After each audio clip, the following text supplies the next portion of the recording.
সকল জল্পনা কল্পনা শেষ হলো এবার। মেগাস্টার শাকিব খানের দ্বিতীয় স্ত্রী শবনম বুবলী কন্যা সন্তান নিয়ে সরাসরি শাকিবের বাসায় চলে গেলেন। ভিডিওটি সোশ্যাল মিডিয়ায় ভাইরাল হয়ে গেছে এবং তুমুল পরিমাণে শেয়ার হয়েছে এবং অনেকে দাবি করতেছে শাকিব খানের বাসায় সরাসরি চলে গেছেন শবনম বুবলী। ভিডিওটা এত পরিমাণে ছড়িয়ে পড়েছে যার কারণে ভিডিও বানাতে আমি বাধ্য হলাম। ভিডিওতে দেখা যাচ্ছে কন্যা সন্তান কারণে শবনম বুবলী হেঁটে যাচ্ছে, দাবি করতেছে শাকিব খানের বাসায় গেছে।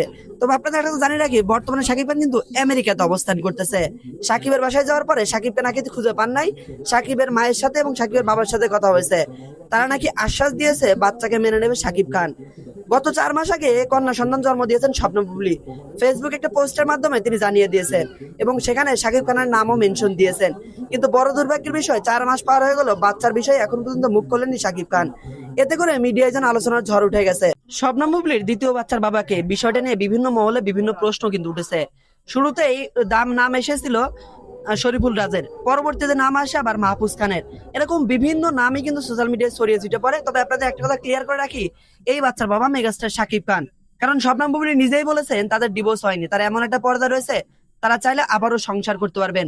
আর এমনকি শবনম বুবলী এবং শাকিব খান গত কয়েকদিন আগে ইউএসএ তে ছিলেন, একসাথে তারা রেস্টুরেন্টে খাচ্ছেন, বিভিন্ন জায়গায় ঘুরতেছেন, এমন বিভিন্ন ছবি সোশ্যাল মিডিয়া তারা নিজেরাই আপলোড করেছিলেন।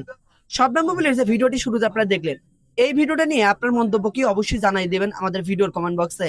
ভিডিওটি ভালো লাগলে চ্যানেলটি সাবস্ক্রাইব করে পাশেই থাকুন।